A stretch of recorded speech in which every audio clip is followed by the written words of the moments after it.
Assalamualaikum warahmatullahi wabarakatuh. Apa kabar semuanya? Semoga selalu dalam keadaan sehat dan sukses tentunya. Kali ini kita akan membahas tentang tata cara mendaftar KIP kuliah secara online pada portal KIP kuliah.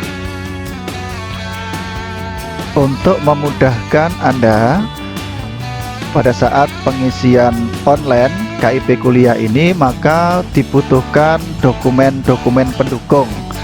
Apa saja dokumen itu? Di antaranya adalah KTP atau KK. Kemudian yang kedua adalah file foto pribadi dengan format JPG. File maksimalnya adalah 300 KB. Kemudian yang ketiga adalah file foto bersama anggota keluarga dengan format JPG. File maksimal sama, yaitu 300 KB. Kemudian yang keempat adalah foto rumah tampak dari depan. Untuk formatnya sama, file maksimal juga 300 KB. Kemudian data pendukung yang lain adalah foto ruang keluarga. Formatnya JPG juga, file maksimalnya adalah 300 KB. Kemudian Anda membutuhkan SPPT PBB atau surat pemberitahuan pajak terhutang yang dimiliki. Kemudian rekening listrik bila ada. Dan yang terakhir adalah Anda membutuhkan file scan sertifikat kejuaraan bila ada. Adapun formatnya adalah JPG dan file maksimalnya adalah 300 KB. Jangan lupa klik tombol like, kemudian subscribe, dan juga klik tombol lonceng. Tampilannya akan seperti ini. Kita klik KIP kuliah, kemudian kita klik ini. Nah, akan muncul seperti ini. Ini contoh yang sudah memiliki kartu Indonesia Pintar. Kartunya adalah seperti ini. Kemudian kita ke bawah. Di sini ada jadwal, ada berita pengumuman, prosedur pendaftaran, dan lain sebagainya. Untuk mendaftar, maka kita klik pada daftar masuk. Nah, akan muncul seperti ini tampilannya. Lalu, jika Anda belum pernah mendaftar, maka Anda belum mempunyai nomor pendaftaran dan kode akses, maka Anda diminta untuk mendaftar pada tulisan yang sudah tersedia ini. Anda tinggal klik daftar, maka Anda akan diminta menginput. Yang pertama adalah nomor induk kependudukan atau NIK. Jika Anda belum memiliki KTP, NIK ini bisa Anda dapatkan pada kartu keluarga. Jika Anda sudah terdaftar di kartu keluarga tersebut, maka akan ada NIK yang diinginkan. Berikutnya yang kedua adalah Anda diminta untuk mengisi nomor induk siswa nasional (NISN). Yang keempat, Anda diminta untuk mengisi nomor pokok sekolah. Nomor pokok sekolah Anda. Apabila Anda tidak tahu, silakan konsultasikan atau tanyakan pada guru BK Anda atau bagian kurikulum atau tata usaha. Kemudian yang keempat, Anda diminta untuk mengisi email Anda. Nah, email ini nanti sebagai konfirmasi ketika Anda sudah terdaftar dan mendapatkan nomor pendaftaran dan kode akses.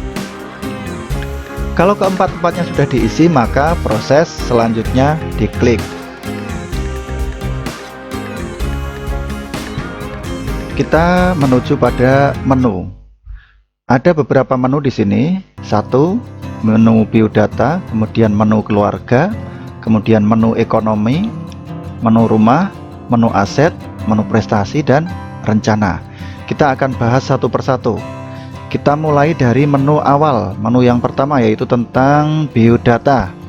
Biodata ini sudah akan muncul beberapa karena tadi sudah menginput NIK, kemudian NISN dan nomor pokok sekolah, maka akan muncul nama Anda dan seterusnya. Lalu Anda diminta untuk memperbarui data dengan menekan tombol warna biru. Nah, ini kali sudah diklik, maka nanti akan muncul borang atau isian formulir secara online. Berikut data pada menu data diri tadi. Jadi ada nomor induk siswa nasional, nama, kemudian nomor induk kependudukan, nomor kartu Indonesia Pintar kalau Anda sudah punya, atau kartu keluarga sejahtera. Kalau belum punya maka dilanjut, nanti akan disinkronisasi ulang oleh Dapodik seperti yang tertulis di atas ini.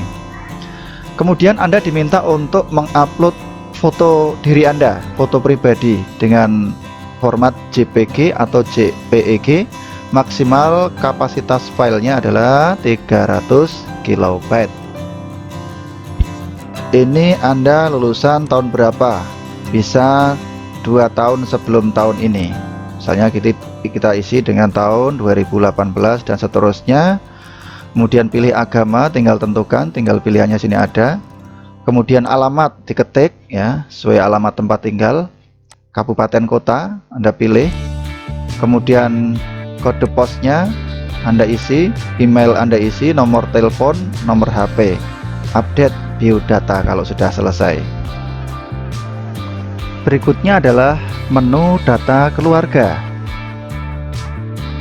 Pada data keluarga ini, yang pertama diminta nomor induk kependudukan, kepala keluarga.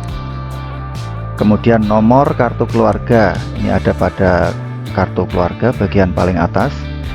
Kemudian foto Anda bersama anggota keluarga di upload di sini. Filenya maksimal 300 KB. Kemudian di sisi kiri informasi ayah, di sisi kanan informasi ibu. Kita scroll ke atas. Nama ayah, statusnya apakah masih hidup, wafat atau bercerai. Kemudian status hubungan, Anda tinggal pilih di sini apakah ayah kandung, ayah tiri atau wali.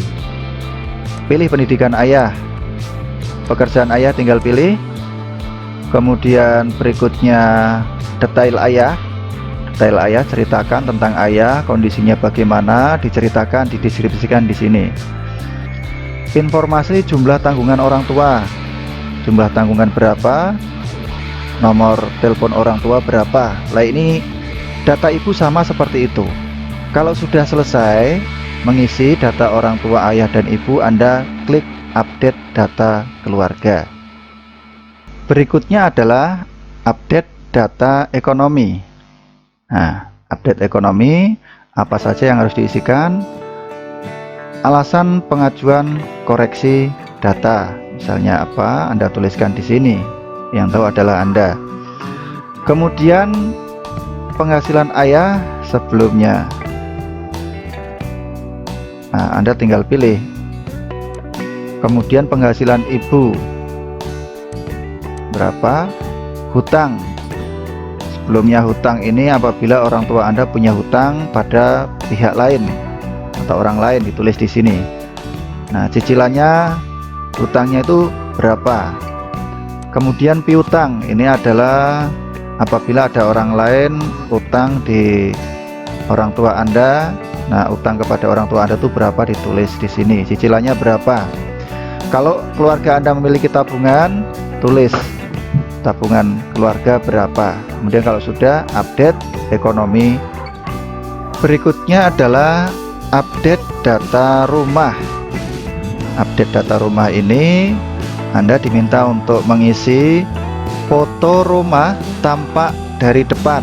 Ini di halaman ini, tampak dari depan, dari muka. Kemudian di bawahnya foto ruang keluarga. Jika tidak ada, maka diganti di ruang yang lain. Kemudian kepemilikan rumah itu, apa milik sendiri, sewa tahunan atau sewa bulanan. Nah, sesuaikan dengan keadaan yang sebenarnya. Pilih tahun perolehan, rumah itu diperoleh tahun berapa. Kemudian sumber listriknya dari apa? Apakah PLN, genset, atau tidak ada? Anda pilih salah satu.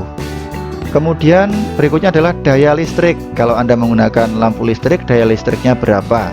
Ini bisa dilihat pada rekening pembayaran listrik juga ada. Kemudian luas tanah yang Anda tempati di rumah yang Anda tempati itu berapa luasnya? Apakah di atas 200 meter persegi atau dan seterusnya, lihat di sini, atau di bawah 25 meter persegi. Anda pilih salah satu. Kemudian NJOP. Nah, terkait dengan luas tanah, NJOP per meter, nilai jual objek pajak, dan luas bangunan, ini Anda dapatkan informasinya dari SPT tahunan atau surat pajak terhutang bumi dan bangunan, SPT bumi dan bangunan. Kemudian bahan atap, apakah genteng, apa asbes, atau yang lainnya, pilih salah satu. Bahan lantai juga Anda pilih salah satu. Bahan tembok pilih satu. MCK, apa milik sendiri atau kepemilikan sendiri di luar rumah, atau berbagi pakai dengan orang lain, dengan tetangga, atau dengan satu kampung misalnya, pilih salah satu. Kemudian sumber air utama yang Anda konsumsi, apakah dari kemasan, PDAM, sumur, atau sungai atau mata air. Berikutnya adalah jarak dari pusat kota. Ini maksudnya adalah rumah Anda dengan kota Anda itu jaraknya berapa. Nah, satuannya adalah kilometer. Kemudian berikutnya adalah jumlah orang yang tinggal di rumah, termasuk ayah dan ibu dan saudara Anda itu berapa di dalam rumah itu. Kalau sudah, simpan data tentang rumah. Tinggal Anda klik tombol biru ini. Menu aset, tambahkan aset. Jadi barang yang Anda miliki, contoh sepeda motor, merek misalkan Honda. Jenis barang berarti kalau itu kaitannya dengan transportasi. Kemudian tahun perolehan, misalnya Anda pilih tahun 2010 misalnya. Metodenya apakah membeli tunai atau cicilan, misalnya membeli tunai. Nah, kalau beli tunai, kondisi barang saat ini bagaimana, berfungsi atau rusak? Pilih salah satu, masih berfungsi. Harga beli waktu itu misalnya 10 juta, tulis dengan angka tanpa titik, 10 juta. Kemudian harga jualnya saat ini kira-kira berapa? Contoh misalnya 5 juta. Nah, kalau sudah selesai, tambahkan aset. Ini diklik. Oke, ada notifikasi tersimpan. Kita oke. Kemudian asetnya tidak hanya satu, bisa Anda tambahkan, tambah aset. Nah, dan seterusnya seperti itu. Kalau aset sudah, kita pada menu berikutnya. Pada menu prestasi ini, di sini ada keterangan. Anda diperkenankan untuk mengisi hingga 3 prestasi. Hanya isikan 3 prestasi yang menurut Anda merupakan yang terbaik yang Anda miliki.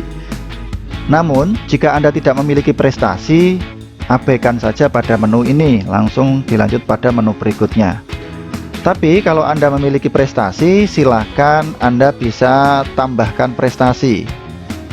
Nah, misalnya lomba karya tulis ilmiah, ini contoh. Kemudian jenis kegiatan, apakah individu atau kelompok, pilih salah satu. Tingkatnya apa kejuaraan itu? Tahun diperoleh tahun berapa pada saat Anda mendapatkan juara tersebut. Pilihan pencapaian. Nah, ini bisa lainnya. Kalau itu bukan juara ya berarti finalis misalkan. Nah, bisa pilih lainnya. Misalkan pilih finalis atau hal yang lain bisa Anda pilih sesuai dengan sertifikat yang Anda miliki. Lalu setelah itu Anda diminta untuk mengunggah scan sertifikat yang Anda miliki tadi.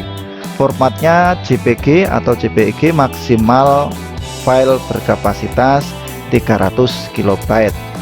Tambahkan prestasi dan seterusnya sama. Bila ada lebih dari satu prestasinya, cara mengisinya seperti tadi. Berikutnya adalah menu rencana. kita klik perbarui rencana. Nah, rencana ini adalah rencana tinggal apabila nanti Anda diterima di perguruan tinggi pilihan Anda. Nah, yang pertama adalah Anda nantinya tinggal bersama siapa? Bersama keluarga, kos, pesantren, atau belum ada. Kemudian dukungan keluarga, ya atau tidak. Kemudian transportasi awal ini yang dimaksud adalah transportasi dari tempat Anda, tempat tinggal Anda, rumah Anda yang semula ke tempat kuliah. Itu naik pesawat, apa kapal laut, atau jalur darat naik bus misalnya. Kemudian ketika nanti transportasi harian ini Anda berada di tempat kuliah, apakah dari kos atau dari pesantren atau dari mana, itu yang digunakan adalah transportasi apa? Apakah sepeda motor, sepeda, atau angkutan umum nih jalur darat. Kemudian berikutnya adalah biaya transportasi. Biaya transportasi ini adalah biaya yang Anda keluarkan dari tempat tinggal Anda menuju ke tempat kuliah. Dari tempat tinggal Anda, ya, rumah Anda semula menuju ke perguruan tinggi yang Anda pilih, itu berapa biaya transportasinya. Demikianlah tata cara pengisian KIP kuliah. Semoga memudahkan Anda dalam pengisian, dan salam sukses. Terima kasih. Wassalamualaikum warahmatullahi wabarakatuh.